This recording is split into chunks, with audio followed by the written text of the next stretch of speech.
Se sube hoy al cometa Halley un escritor, crítico, gestor cultural, poeta y no necesariamente en este orden. Es alguien a quien además ha calado el séptimo arte. Vamos a conocer su vida, su obra y casi diríamos también que sus milagros de Alejandro Kravietz. Alejandro, bienvenido.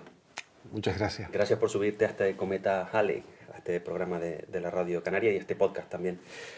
Alejandro, lo de Kravietz, porque no es un apellido muy canario. No es un apellido muy canario.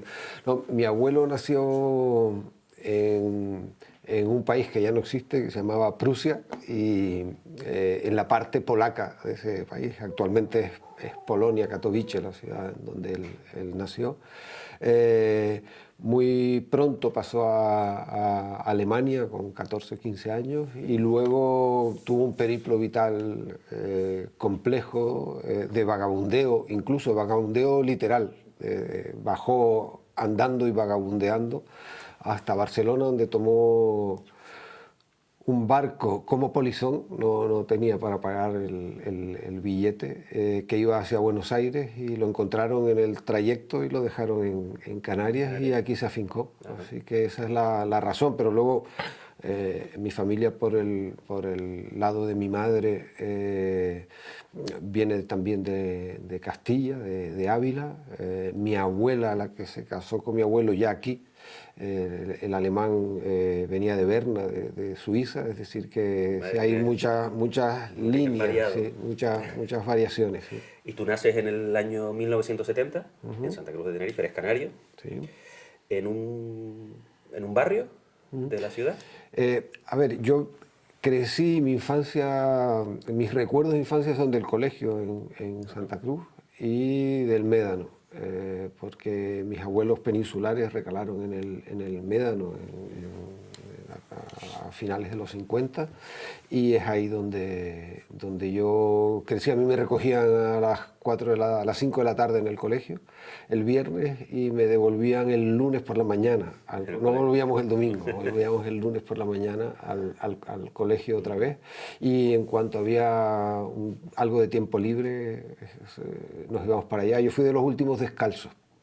No llevábamos zapatos, andábamos todo el día en la playa y correteando por aquel pueblo en pandilla, casi en tribu. Y esa es una infancia que ha sido luego muy importante para mí. ti. Y esa inquietud literaria ya existía de pequeño. ¿Cuándo consideras tú que empezó a anidar en ti esa inquietud? Sí, pues sí, desde siempre. Es decir, la idea de escribir y sobre todo la de leer. Sí, yo toda la vida he leído de manera natural, no fue algo que buscara necesariamente en mi casa, aunque mis padres han sido buenos lectores. Desde siempre tuve un libro en las manos, pero también la playa. Sí. Es decir, no son mundos divergentes, ¿no? Es decir, se puede estar descalzo en la playa leyendo también, ¿no? Y eso me pasó a mí. Y entonces, pues, de la lectura pasé a la escritura también de una manera muy natural. Empecé a escribir porque me gustaba, pues eso, crear historias, poemas ya desde el principio. Sí.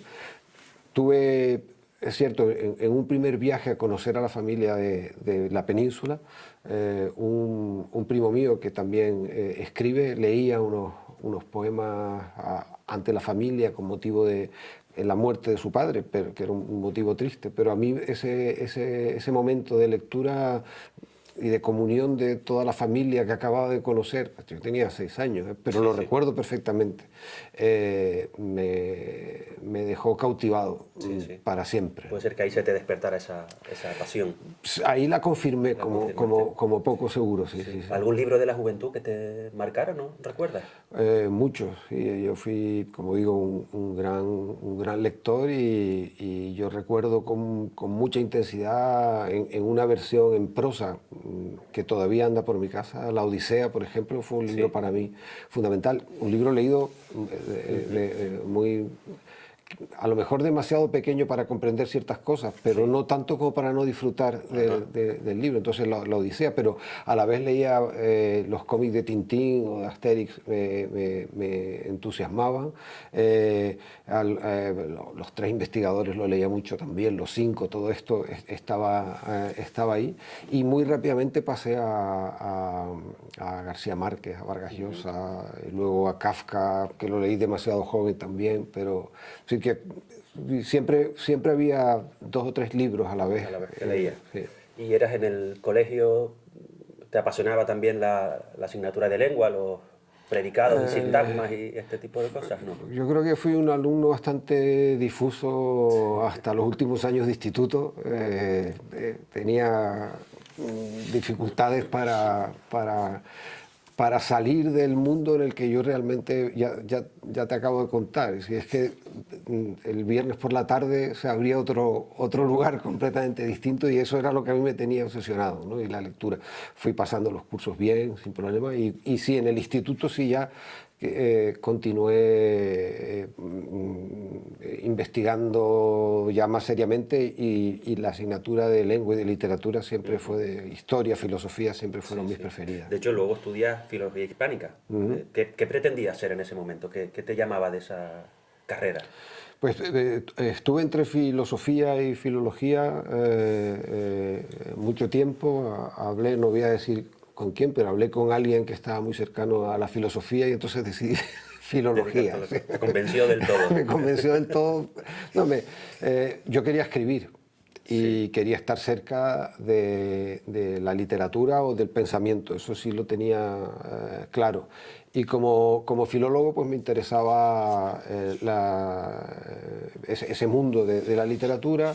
Me ha gustado siempre la docencia, la ejercí durante un tiempo, y luego cambié de ámbito, pero ahí en filología sí que encontré un espacio en la Facultad de La Laguna, unos compañeros y algunos profesores que realmente estaban muy alineados con la idea que yo tenía acerca de ese espacio, y fue muy determinante, ¿no?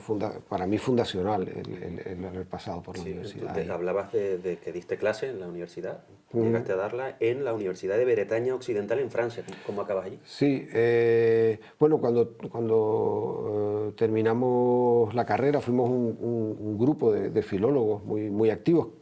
La mayor parte de ellos seguimos escribiendo. Allí hicimos nuestra primera revista literaria, que se llamaba Paradiso. Fue una revista que era un pliego de 8 páginas, pero muy bien seleccionados, muy bien escogidos, y tuvimos colaboradores de cierta relevancia. En el ámbito de la pintura, pues ahí colaboró Chillida o Tapir, ¿no? Era una revista de estudiantes de la Universidad de La Laguna.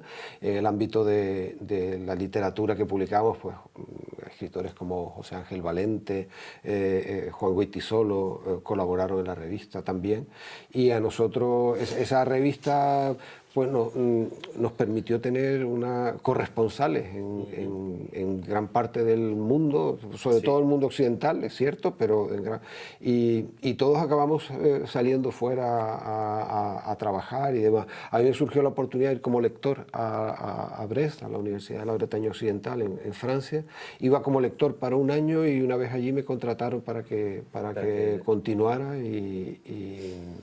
y ahí estuve pues casi 5 cursos completos, primero como lector y luego como agregado de investigador, y fue una experiencia también muy fructífera para mí. Sí. En 2016 tú escribes poesía, ya por esa época apareció tu poesía reunida en Para un Dios diurno. ¿Qué te atraía de la poesía? Sí, bueno, no sé si como lector y luego también como te ocurría con los libros. Sí, a ver, la poesía es para mí un método de conocimiento, ¿no? Así, no está tan vinculada en mi caso a estas cuestiones que a veces florecen más cómodamente del sentimiento y demás. Para mí es una manera de conocer el mundo, ¿no? Yo creo que yo he conocido por suerte a lo largo de mi trayectoria 2 disciplinas disciplinas, dos lenguajes, dos maneras, dos formas de expresión, porque al final esto es un problema siempre del lenguaje, de cómo expresamos eso que vemos, ¿no? Que suponen un encuentro con lo real muy intenso, muy revelador en el sentido ese literal de la palabra, de que de repente hay momentos en que a través de la poesía el mundo completo por un instante es como una deidad momentánea, dicen, ¿no? En el que todo se ilumina y de alguna manera se comprende la cosa, ¿no? Sí, luego vuelve a oscurecerse, pero la poesía y el cine documental a veces provocan eso, ¿no? Entonces siempre me sentí llamado por ese lenguaje de indagación de lo real, de explicar aquellas visiones de la infancia. Yo podía quedarme mirando el horizonte un tiempo indeterminado, ¿no?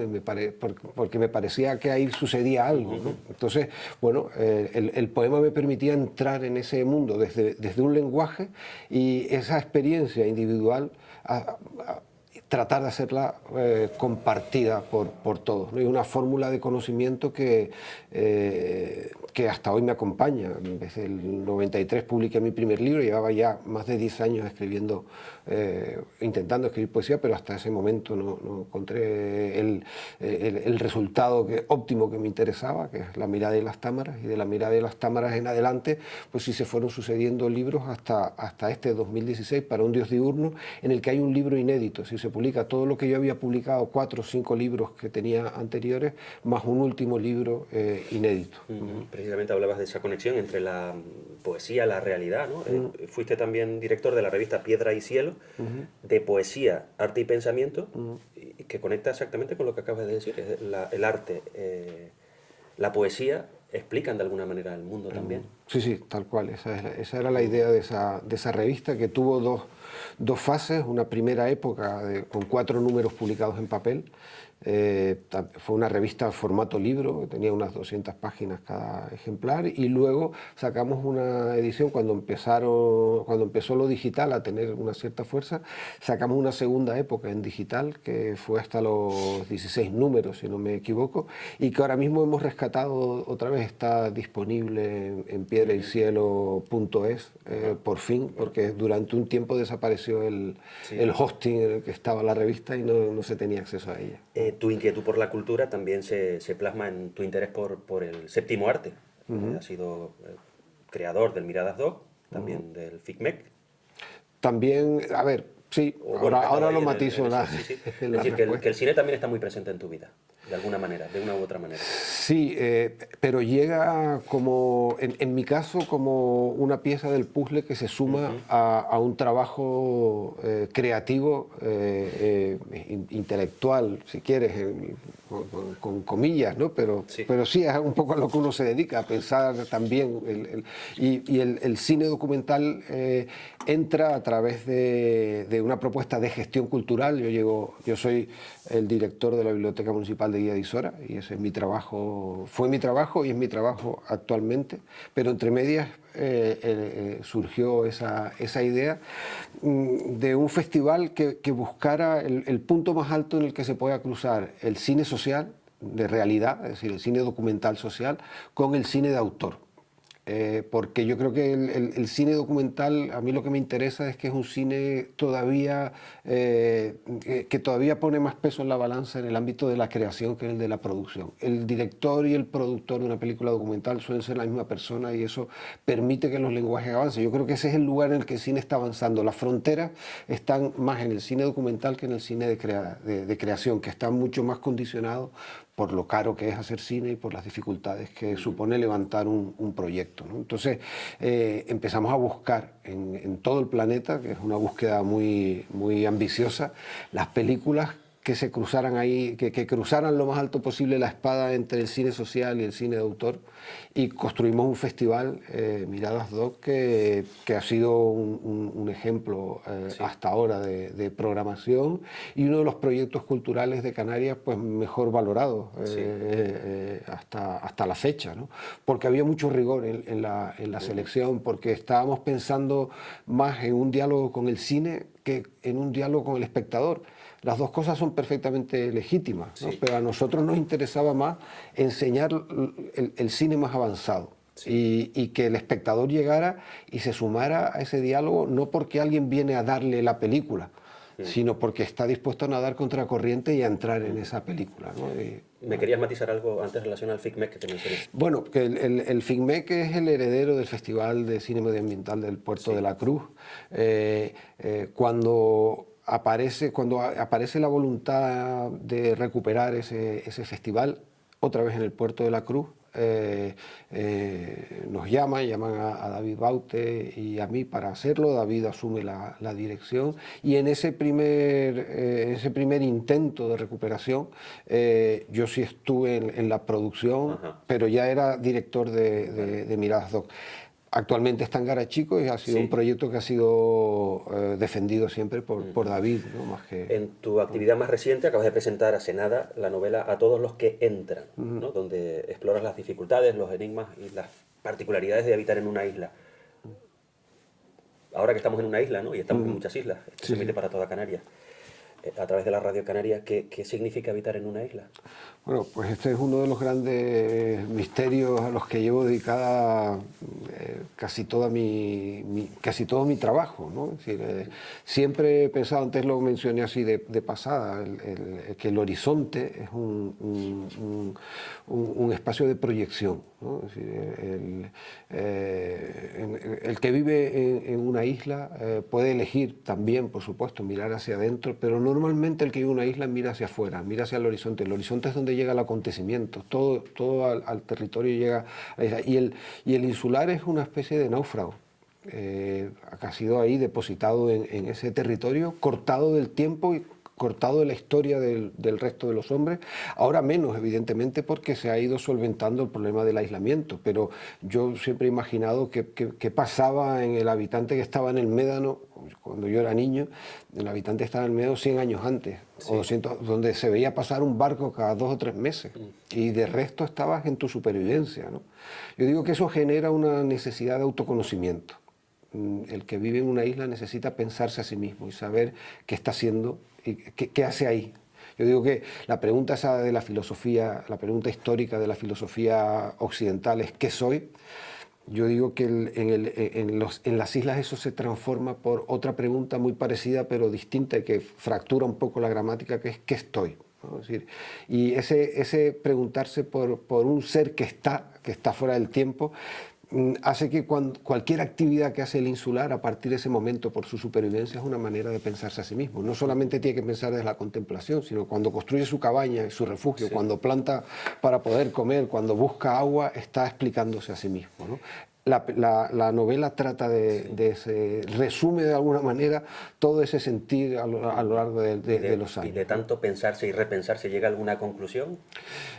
Yo creo que hay una manera, ya lo dije antes también, de conocimiento, que es la de la revelación poética, que en algunos momentos de ese proceso de pensamiento te lleva a comprender un poco qué significa y cuáles son los privilegios de estar fuera del tiempo, ¿no? De poder trabajar como si esto fuera verdaderamente un laboratorio desde el que pensar. Hay una deriva también pragmática de esto, es decir, yo estoy hablando de metafísica, pero podemos hablar de cosas que suceden. Cuando tú rascas sobre el aislamiento y ves qué es lo que subyace ahí, lo que subyace es la conciencia de límite. Es decir, el ser insular sabe que vive marcado por una orilla y por un horizonte, ¿no? Dos líneas que casi no existen. El horizonte no existe, se aleja, es un lugar para proyectar el deseo. La orilla con la franja intermareal siempre está en movimiento también, es difícil buscar el punto exacto de la orilla, pero entre esas dos líneas estás viviendo. Eso es una conciencia de límite, sabes que a partir de ahí no hay más territorio, tienes que buscar otra manera para moverte. La traducción literal de conciencia de límite, o una posible traducción, un sinónimo perfecto de conciencia de límite, es sostenibilidad. Una isla que no es sostenible no puede ser habitada, se deshabita. De hecho, las islas que no logran solventar los problemas de gestión acaban siendo deshabitadas porque te mueres de hambre.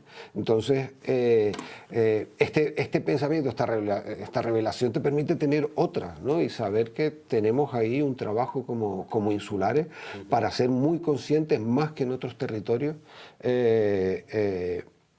qué significa exactamente ser sostenible.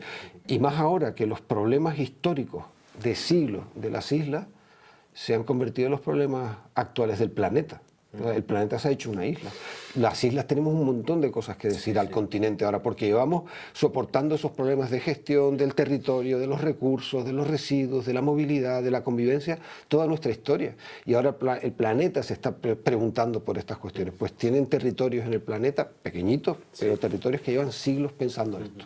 Alejandro, hablas de temas que preocupan en la actualidad, como esa de la sostenibilidad, y te preocupa también, he leído algún artículo tuyo que hablabas de refiriéndote a la inteligencia artificial, a la estupidez artificial, donde pues si nos acaban haciendo todos, ¿qué haremos los humanos, ¿no? Esa falta de esfuerzo.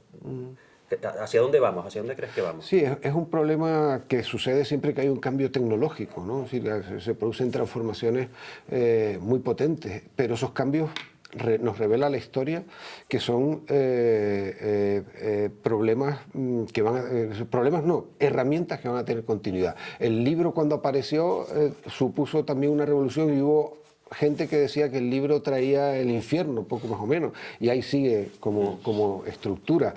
El motor a vapor, es decir, al final estos son elementos que tienen continuidad, y lo que tenemos es que aprender a manejarnos con ellos. Lo que no puede ser, me parece a mí, y en eso tenemos que reaccionar como sociedad, pero no soy yo el que lo dice, solo lo está diciendo todo el que reflexiona un poco, es que la inteligencia artificial sirva para hacernos seres menos conscientes y más estúpidos, ¿no? Ahora mismo tenemos problemas muy graves y sin embargo se percibe, pues, en Estados Unidos, en Hungría, en Polonia, un voto a la contra de los intereses comunes de la humanidad, como si estuviéramos poniendo los intereses de los que podrían salvarse a sí mismos por delante de los intereses de la comunidad. Y esto se está amplificando gracias a las redes sociales y a la inteligencia artificial y a los algoritmos que van gestionando el territorio por el que se tiene que mover el pensamiento. Creo que hace falta una reacción contra eso. Sí. ¿Son quizá la poesía y el arte parte de la salvación a este mundo viral lleno de memes y de manipulación en redes? Yo creo que ¿Queda margen para ese oasis en el que podamos estar a salvo? Yo soy por naturaleza utopista, pero estas cosas hay que matizarlas. Yo creo que la capacidad del ser humano para pensar, para utilizar un lenguaje, para tratar de comprender el mundo, tiene todavía recorrido, y ese recorrido tenemos que dárnoslo. Y una de las formas en las que esas características, esas capacidades que tiene el ser humano se da, es la creación, ¿no? Yo sí que creo que la creación, que en el momento en el que uno está en la piedra de memoria, como dice Vittorino Nemesio, ¿no? Que es la isla, él llama a la isla una piedra de memoria, ¿no? Porque esto tiene una memoria geológica también, ¿no? Y comprende un poco lo que está pasando. Suceden cosas que permiten pensar en que sí que hay cambios que se pueden operar en el ámbito comunitario, ¿no? Pero no desde el buenismo, sino desde un pensamiento afilado que pasa por transformaciones importantes de la manera en que vivimos. Número 22, calle Arona, Barrio de la Salud, Santa Cruz de Tenerife. En tu vida se cruzó un árbol, un hermoso flamboyán que marcó tu infancia, ¿no? Y que a mediados del año pasado intentaron talar. Que además para ti suponía mucho más que un simple árbol. ¿Qué representaba? ¿Y en qué quedó toda esa historia? Sí. Pero yo ahí tengo que decir que en principio yo creo que con cuestiones que he escrito a lo largo de mi vida en 3 o 4 ocasiones sobre ese árbol, el árbol y su representación simbólica está más o menos salvada, ¿no? Pero no había ninguna necesidad. Quiero decir que si es para construir un hospital, que quiten el árbol, ¿no? Pero no se apreciaba una necesidad real de quitar esa especie de...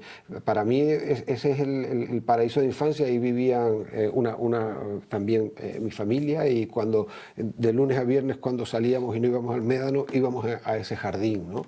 Y ahí estaba ese árbol y otros árboles que componían una sombra para el mundo, ¿no?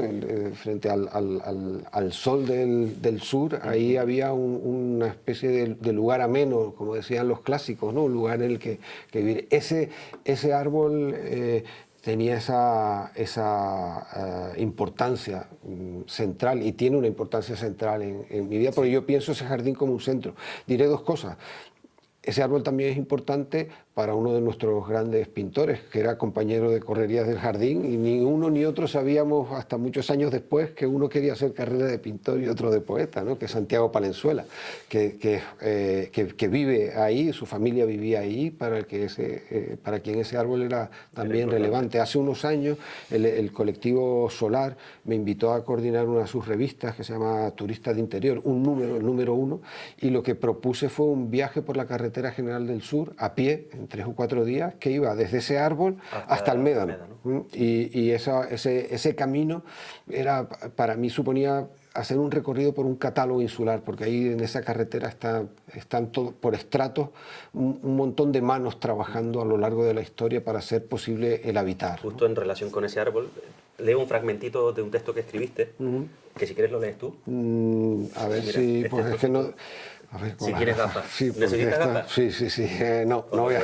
Lo siento. Pues decía, para la memoria es tan real el árbol que nos dio cobijo durante el camino como la idea misma de abrigo. Es poner todo sobre la mesa.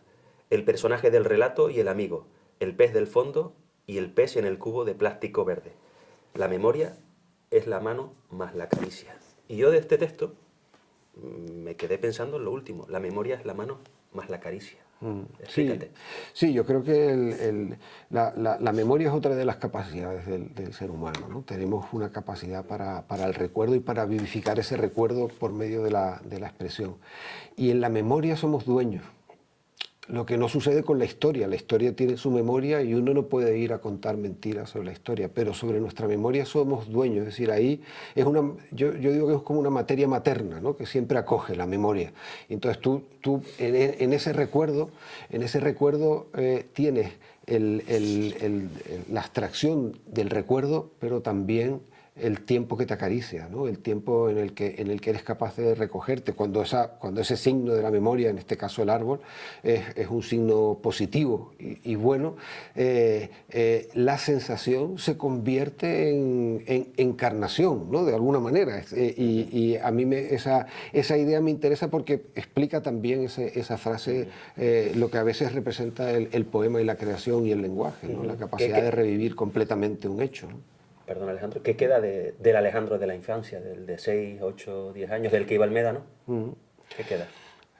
A ver, tampoco me voy a poner nostálgico, pero no, yo lo tengo muy presente en mi infancia, ¿no? Yo creo que a lo mejor porque tenía esa capacidad para la memoria visual, me acuerdo y vivo y trato de ser fiel a aquel niño que andaba descalzo, que ahí se hablaban de dos cubos, ¿no? El cubo del océano donde el pez del fondo danza, y el cubo verde en el que poníamos el pescado que acabamos de pescar, ¿no? Es decir, ese niño que pescaba y que iba descalzo también leía y estaba atento ya al mundo, ¿no? Y yo eso procuro no olvidarlo, está muy presente. Sí. ¿Seguirán siendo la escritura, la poesía, el arte tus compañeras de viaje? Yo creo que es inevitable, ¿no? Es decir, esto no se pasa, pero he estado temporadas largas, el festival era un gran secuestrador de tiempo, ¿no? He estado temporadas largas sin poder escribir y con la intención de hacerlo, pero sí, es mi manera de estar en el mundo, no hay otra, ¿no? Te presenté al principio diciendo que eras poeta, escritor, crítico, pero de todo eso, ¿qué eres? ¿Qué eres más? Poeta, sí, yo creo que... Pero poeta, no por ponerme un título, es decir, mi manera de mirar hacia el mundo es el de lo que los griegos llamaban poiesis, ¿no? El hacer.